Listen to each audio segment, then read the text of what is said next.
Ada seorang pegawai ni menangi-nangi jumpa saya.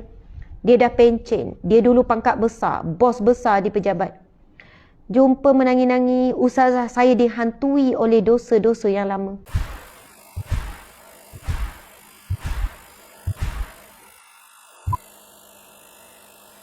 Muslimin muslimat yang dirahmati Allah sekalian, antara perkataan yang sangat motivasi lah, Nabi SAW berpesan kepada kita, di mana pun kita berada, kena takwa kepada Allah, kena jaga diri kita, kena merasakan Allah melihat kita. Subhanallah, itu yang pertama. Susulilah perbuatan buruk dengan perbuatan baik. Kena ingat ni, ini satu ilmu yang sangat mahal.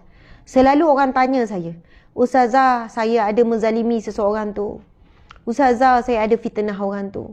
Ustazah, saya ada ngumpat mengata buruk orang tu. Masa tu saya ikut perasaan, tapi sekarang saya menyesal ustazah. Macam mana nak buat? Takkan saya nak pergi mengaku? Ada seorang pegawai ni menangi-nangi jumpa saya. Dia dah pencen, dia dulu pangkat besar, bos besar di pejabat. Jumpa menangi-nangi, ustazah, saya dihantui oleh dosa-dosa yang lama. Saya dihantui, hari-hari kehidupan saya sangat menakutkan. Saya sedih, saya takut, saya salahkan diri, saya tak berhenti menyalahi diri, seolahnya dosa yang lalu menghantui saya. Saya kata, apa yang puan buat sampai macam ni? Dulu saya bos, dia bos di kerja-kerjaan. Saya pencen dah sekarang ni. Jawatan besar ustazah, jusa ke apa ke, saya pun tak pastilah, tapi jawatan besar. Sekarang saya pencen. Dulu ketika saya jadi bos, saya macam, dia sebutlah, saya tak bertimbang rasa dengan orang bawahan. Saya kasar ustazah. Saya tak jaga kebajikan. Saya tak bertimbang rasa. Saya ingat balik ustazah, saya banyak menzalimi orang bawah saya. Lepas tu kadang tu saya herdik, saya ikut dan saya. Dan bila saya dah pencen ni ustazah, seolah menghantui. Lepas tu saya dah tak ingat dah siapa, saya dah tak tahu nak minta maaf dah ustazah. Sebab saya rasa ramai sangat, saya selalu bertukar jabatan, bertukar, jadi banyak sangat yang saya ni. Saya tahu sebagai bos, sebagai majikan, sebagai orang atasan, saya perlu tegas. Tapi kadang-kadang tu ustazah, perkataan saya banyak menyakiti hati orang bawah. Kadang-kadang saya ada maki dan sebagainya. Macam mana nak buat ustazah? Saya sepatutnya, bila dia kata patutnya orang lain kalau dah pencen, semakin tenang, semakin selesa, semakin kuat. Tapi saya sekarang ustazah semakin tak ketakutan. Dan ketika itu pun saya bacakan hadis, saya kata macam ni puan. Berhenti menghukum diri sendiri kerana masa lalu. Berhenti menghukum diri sendiri kerana masa lalu. Subhanallah. Kerana Allah Subhanahu Wa Taala sendiri tidak menghukum kita. Allah Subhanahu Wa Taala tidak menghukum puan. Puan masih sihat, puan masih kuat. Allah masih beri puan rezeki, betul? Betul. Allah masih lagi bagi puan sihat, betul? Betul. Allah Subhanahu Wa Taala tidak menghukum puan kerana puan telah menyesali perbuatan yang lalu. Puan telah bertaubat kepada Allah Subhanahu Wa Taala. Jadi yang pertama saya kata berhenti menghukum diri sendiri.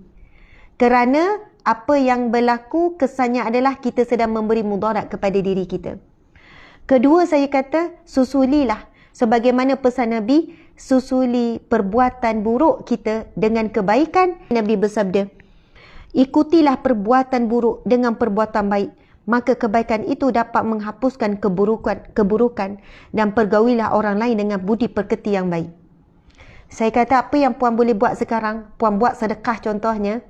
Puan niatkan, ya Allah, pahala sedekahku ini, ya Allah, aku hadiahkan kepada orang yang pernah aku zalimi, orang yang pernah aku sakiti, orang yang pernah aku ambil hak, orang yang pernah aku umpat, ya Allah, orang yang pernah aku berkata buruk di belakangnya, yang aku sendiri lupa, ya Allah, siapa, kerana ramainya mereka yang pernah aku zalimi. Aku sendiri lupa dan aku tidak sanggup untuk berhadapan dengan mereka, ya Allah. InsyaAllah tanpa sekalian, keburukan yang kita lakukan itu terhapus dengan kebaikan yang kita buat. Dan Nabi berpesan, pergaulilah dengan siapa sahaja dengan budi pekerti yang baik. Masya Allah. Muslimin muslimat dimati Allah sekalian, kalau kita dah mengutuk, mengeji, mengumpat seseorang, memang ada dua pendapat.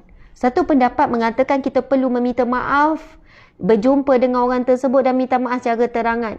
Dan pendapat yang kedua mengatakan bahawasanya tak perlu kita berjumpa depan-depan untuk minta maaf, dibimbangi akan terputus silaturahim. Terputus. Marah. Saya pun kalau orang ngumpat saya tak payah datang mengaku. Saya pun tak tahu kuat tak saya ni nak lupa dan nak maafkan. Maaf tu mungkin. Lupa tu mungkin tidak. Susah. Kan? Tapi ada je yang datang mengaku depan saya. Saya kata, Ustazah, saya nak buat pengakuan depan Ustazah. Saya kata, kenapa? Tak ngaku pun tak apa. Janganlah ngaku. Saya tak kuat sangat. Tapi kadang orang datang jumpa saya ngaku. Dulu saya memang banyak kutuk Ustazah. Dekat media show saya kutuk, saya maki. Saya pernah benci Ustazah sebenci-bencinya. Benci sangat-sangat.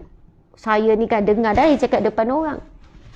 Kemudian dia kata berlakulah satu perkara, bla bla bla bla sekian-sekian. Sehinggalah saya bertukar daripada benci kepada sayang. Sekian-sekian saya kata alhamdulillah subhanallah.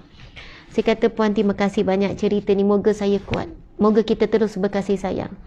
Tetapi saya nak sebutkan kadang-kadang bila kita nak pergi minta maaf dengan orang, kita tak perlu cerita pun detail apa yang kita kata. Secara umum saja pun dah cukup.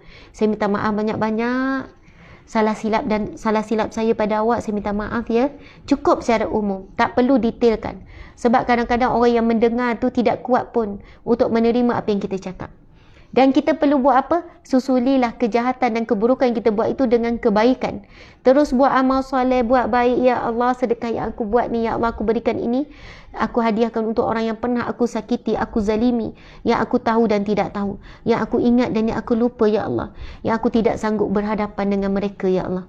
Mudah-mudahan Allah menghapuskan dosa kita bila dibangkitkan di mahsyar kelak, apabila dibangkitkan ketika dia nak menuntut daripada kita. Kan? Dia nak menuntut. Sebab kita buat zalim pada dia. Dia nak menuntut daripada kita. Ketika itu dibentangkan. Telah selesai pun urusan itu. Penuntutan itu telah selesai dengan pahala yang telah kita berikan di dunia. Kita buat baik. Kita istighfar. Kita baca doa. Kita buat baik. Ya Allah. Jika amalan ini engkau terima, ya Allah, maka hadiahkanlah pahalanya kepada orang-orang yang pernah aku zalimi, yang aku tidak tahu, ya Allah, yang aku kenal dan tidak, yang aku ingat dan aku lupa. Secara umum je kita sebut begitu. Mudah-mudahan engkau terimalah amalanku ini, ya Allah. Jika engkau terima, ya Allah, pahala ini, ya Allah, kepada mereka yang pernah aku zalimi. Secara umum macam tu. Subhanallah, kadang kita tak tahu masa sekolah rendah dulu kita buat khianat pada siapa. Masa sekolah menengah dulu kan kita sakiti guru lah, kita sakiti kawan-kawan, kita dah lupa dah, tak boleh nak jejak dah. Kan, contohlah ada yang pengakuan Ustazah dulu, bila kes buli tu kan, yang jadi pembuli masa sekolah menengah dulu ketakutan. Sebab ramainya orang kutuk, orang hina, orang marah pembuli. Tetapi dia dah insaf. Kan, tapi masa sekolah menengah dulu dia memang buli orang. Dia buli pelajar lain. Dia duduk dalam grup gangster. Dia senior yang buli. Lepas tu bila dia dah bertaubat, dia dah insaf, dia dah besar. Setiap kali naik isu-isu buli, pemangsa ni, pembuli ni hidup dalam keadaan ketakutan. Kisah lama, kejahatan lama membelenggu semula. Lagi-lagi bila dia tengok mangsa buli tu duduk sebut-sebut balik. Duduk sebut balik. Aku masih ingat muka-muka orang yang buli aku dulu di sekolah menengah. Aku masih ingat sekian-sekian-sekian. Aku tak akan maafkan kau. Gini-gini kan. Saya kalau bila baca mangsa buli tulis macam tu, saya kata, ya Allah, macam manalah pembuli ni ya. Mungkin pembuli ni dah berubah kot. Mungkin pembuli ni dah bertaubat kot. Mesti dia hidup dalam ketakutan ni. Sebab apa? Dia tengok mangsa buli sebut macam ni, macam ni. Masa tu saya cuma doakan moga-moga dia ada pencerahan. Moga dia kuat menghadapi situasi yang mana mangsa dan pemangsa dan pembuli ini dua-dua diuji oleh Allah Subhanahu Wa Taala. Jadi apa yang mampu dibuat?